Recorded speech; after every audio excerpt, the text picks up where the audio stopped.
वैसे तो कहते हैं शिक्षा मंत्री मनीष सिसोदिया बड़े ईमानदार हैं, अगर वो शिक्षा मंत्री थे तो शराब का मंत्री भी उन्हें क्यों बनाया। राजस्थान 36 राज्यों में पूरे भारत में पहला ऐसा राज्य है जहां महिलाओं के साथ उत्पीड़न में नंबर 1 है। अब फ्री के वादों में से भी अगर मैं कह दूं तो क्या 500 स्कूल दिल्ली में बन गए, क्या 50 कॉलेज दिल्ली में बन गए, क्या 20 अस्पताल दिल्ली में बन गए, क्या फ्री वाईफाई मिल गया, क्या जन लोकपाल बिल मिल गया, क्या 1000 मोहल्ला क्लिनिक खुल गए, क्या 3000 डीटीसी बसें आ गई। 100 आदमी का तो काफिला लेके चलते हैं और अपने आप को आम आदमी बताते हैं। तो मैं वही बता रहा हूँ, इनका नाम आरोप आदमी पार्टी और आम इनका सिर्फ नाम ही है, ये सारे खास। नमस्कार, आप देख रहे हैं दिल्ली क्राइम मोर्चा। मैं हूं आपके साथ राजेश पारीक। इस वक्त मैं मौजूद हूं शास्त्री नगर। मेरे साथ में मौजूद हैं बीजेपी के नेता पवन जी गोयल।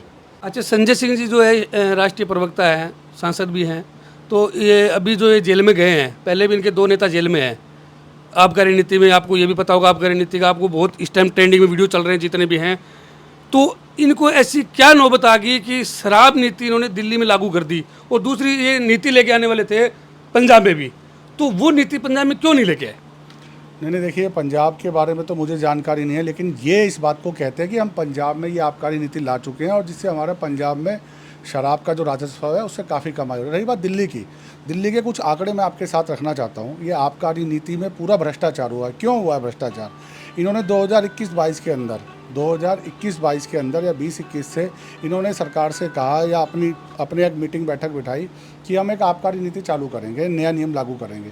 उसमें हुआ क्या कि इन्होंने कहा, सरकार के आगे आंकड़े रखे कि 9600 करोड़ रुपए का राजस्व प्राप्त होगा, लेकिन हुआ 1600 करोड़ का। वो 8000 कहाँ गए? फिर उन्होंने कहा नहीं, ये हमारी नीति फेल हो गई। दूसरा, इन्होंने कोरोना के टाइम पे जो 20-21 का 21-22 का कोरोना आया, उसके अंदर 144 करोड़ रुपए इन्होंने प्राइवेट कंपनियों को वेव ऑफ कर दिया। 21 दिन जो शराब बंद रहती थी इन्होंने उसको 3 दिन में कर दिया। जो 3% की ड्यूटी थी उसको 12% में कर दिया।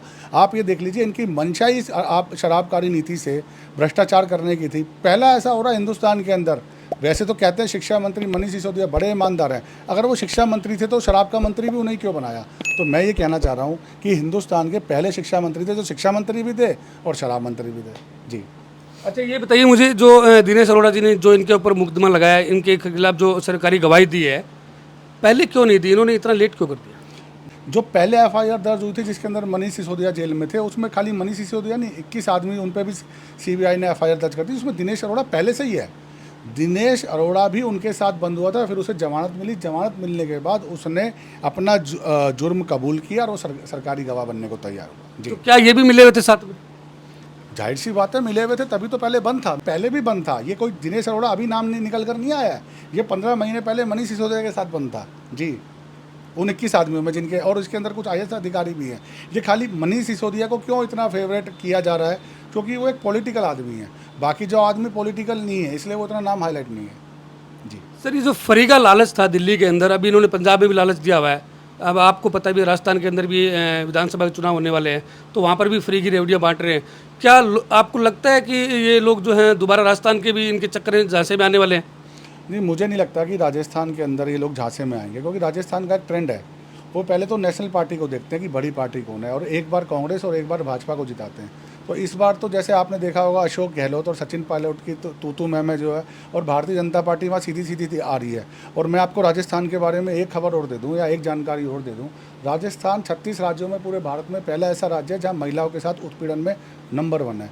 और मंदिर के सारे हादसे, जो कितने मंदिर टूटे हैं, अभी परसों भी एक पे कार्रवाई हुई है। तो मैं ये कहना चाह रहा हूँ, राजस्थान में तो भारतीय जनता पार्टी की सीधी सीधी सरकार आ रही है और आम आदमी पार्टी को एक सीट मिलना भी तय है। एक भी सीट नहीं मिलेगी, तय है। आपको लगता है कि राजस्थान में इनकी सरकार नहीं आने वाली? ये फ्री के बड़े बड़े वादे करके आ रहे हैं। अब फ्री के वादों में से भी अगर मैं कह दूं तो क्या 500 स्कूल दिल्ली में बन गए, क्या 50 कॉलेज दिल्ली में बन गए, क्या 20 अस्पताल दिल्ली में बन गए, क्या फ्री वाईफाई मिल गया, क्या जन लोकपाल बिल मिल गया, क्या 1000 मोहल्ला क्लिनिक खुल गए, क्या 3000 डीटीसी बसें आ गई, और उसके अलावा एयर प्यूरीफायर प्लांट लग गए, क्या ऑक्सीजन प्लांट लग गए। तो वादे करना और वादों को पूरा करना, उसमें ज़मीन आसमान का अंतर है। जिस बिजली की आप दिल्ली में बात कर रहे हो ना, 300% की देनदारी है, और जिस पानी की आप फ्री की बात कर रहे हो, दिल्ली की जनता पे 75,000 करोड़ रुपए की देनदारी है, अभी आगे भुगतना पड़ेगा। और जिस डीटीसी बसों की आप फ्री का चंदन बता रहे हो ना, वो सरकार के ऊपर और लाइबिलिटी से। और जो इलेक्ट्रिक बसें दिल्ली में चल रही है वो सेंट्रल गवर्नमेंट की देन है। आपने देखा होगा कि इन्होंने ये भी वादा किया था कि लंदन पेरिस से तुलना करते थे। सर, दिल्ली के सरकारी अस्पताल ऐसे हैं कि लंदन पेरिस भी फेल है, और अपना इलाज कहाँ कराते थे? सरकारी अस्पताल में नहीं। अरविंद केजरीवाल जी तो बेंगलोर जाते थे, और दिल्ली के health minister Satyendra Jain max hospital में जाते थे। क्या वो सरकारी अस्पताल है? दूसरी बात, अभी आपने देखा होगा कोरोना 1-2 के अंदर बड़ी हालत दिल्ली की ख़राब हुई थी, उसके अंदर ऑक्सीजन बेड्स की कितनी बुरी हालत थी। और आज भी मैं आपके चैनल के माध्यम से एक जानकारी दे दूं, 97 बेड भी तब से लेकर आज तक मुहैया नहीं कराए सरकार ने। तो सरकार तो कुल मिला के भ्रष्टाचार के ऊपर लिप्त है।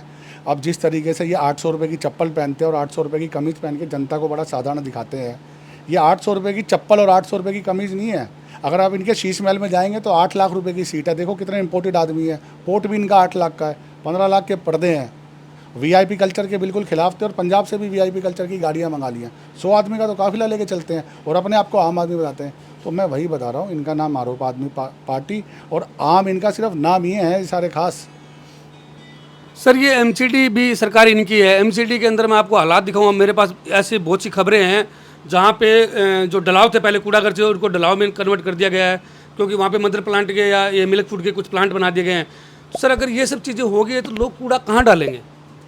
ऐसे इनको क्या नौबत आ गई कि इन्होंने ये सब डलाव बंद कर दिए हैं, उसके बावजूद ये छोटी छोटी गाड़ियाँ लगा दी है, कोई समय पे दे पाता है नहीं दे पाता है, तो लोग कहाँ जाएँ फिर? ये ऐसा क्या क्यों किया इन्होंने?